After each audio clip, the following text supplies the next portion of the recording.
कानपुर में deputy CM Keshav Prasad Maurya ने प्रधानमंत्री मोदी के 12 वर्षों के कार्यकाल को ऐतिहासिक बताया। उन्होंने कांग्रेस और सपा पर निशाना साधते हुए कहा कि विकास की अभी तो यह सिर्फ झांकी है, पूरी तस्वीर अभी बाकी है।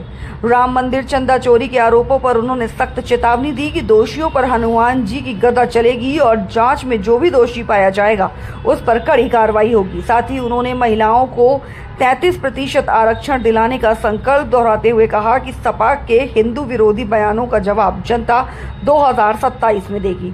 लखनऊ से वरिष्ठ संवाददाता अनिल कुमार सैनी की ये खास रिपोर्ट। नेतृत्व में निर्वाचित प्रधानमंत्रियों के रूप में सबसे अधिक समय तक देश के प्रधानमंत्री के रूप में देश की सेवा भी किया है, देश का विकास भी किया है, देशवासियों का विश्वास भी जीता है और आत्मनिर्भर भारत बनाने की दृष्टि से सभी क्षेत्रों में जो काम 12 वर्षों में हुआ है वह कांग्रेस को अगर 120 साल भी मिल जाते तो नहीं कर सकती थी।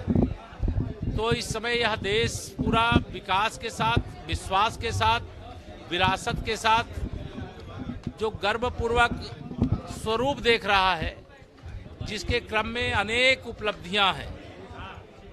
अगर हम देश को आर्थिक रूप से समृद्धशाली बना रहे हैं, अयोध्या में रामलला के जन्मस्थान पर भव्य मंदिर बनाने का काम हो गया है, जम्मू कश्मीर से 370 का अंत हो गया है और गरीब कल्याण के लिए दुनिया का कोई नेता इतना काम नहीं किया जितना माननीय प्रधानमंत्री श्री नरेंद्र मोदी जी के नेतृत्व की सरकार के द्वारा किया गया है। हम कानपुर में हैं 2014 से 2026 के बीच में। यहाँ हमारे जनप्रतिनिधि माननीय सांसद श्री रमेश अवस्थी जी, हमारे विधायक गण माननीय महेश जी, माननीय सुरेंद्र मैथानी जी, हमारे संगठन के तीनों माननीय अध्यक्ष हमारे यहाँ पर विराजमान है। और अगर आप केवल कानपुर की पिक्चर देखें तो आपको ध्यान में आएगा कि जमीन आसमान का अंतर हुआ है। और लेकिन अभी जो भी हुआ है, मैं यही कहता हूँ कि ये झांकी है, पूरी पिक्चर अभी बाकी है। देखिए, हिंदू समाज की एकजुटता हुई है, इस पर हमें गर्व है। और हिंदू समाज किसी को सताने वाला समाज नहीं है। हिंदू समाज सबको साथ में लेकर के चलने वाला समाज है।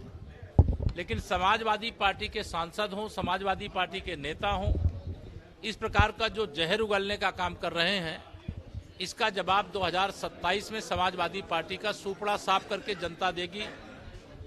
और इतना करारा जवाब देगी कि इनको ये एहसास हो जाएगा कि हिंदू समाज के प्रति जिस प्रकार के शब्दों का प्रयोग किया गया है उसको लेकर के फिर ये माफी मांगते घूमेंगे। ये अभी वो सब जांच पड़ताल चल रही है। देखिए, भगवान श्री रामलला के जन्मस्थान को लेकर के बहुत श्रद्धा और आस्था रखने वाले, आंदोलन काल से जुड़े रहने वाले सब लोग बहुत अच्छा काम कर रहे हैं। जिन लोगों ने भी गड़बड़ किया होगा, मैं यह मानता हूं कि उसकी जांच से सच्चाई सामने आएगी और श्री हनुमान जी महाराज की गदा उन पर चलेगी। भारतीय जनता पार्टी में कोई उथल पुथल नहीं। भारतीय जनता पार्टी एकजुट है और 2047 विकसित भारत बनने तक हम लोग डबल इंजन की जो सरकार है देश में, माननीय प्रधानमंत्री श्री नरेंद्र मोदी जी के नेतृत्व में, प्रदेश में मुख्यमंत्री आदरणीय योगी जी के नेतृत्व में, वो एकजुट रहेगी।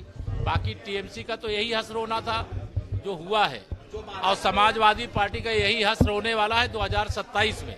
और जो महाराष्ट्र में हो रहा है, मुझे उसकी विशेष जानकारी नहीं। माननीय प्रधानमंत्री जी ने देश से जो भी कहा है वो हुआ है, इसलिए उसके लिए जो भी जरूरत होगी, मुझे लगता है कि भारतीय जनता पार्टी 33% महिलाओं को आरक्षण देने के लिए शपथ ले चुकी है और उसको दिलाकर रहेगी।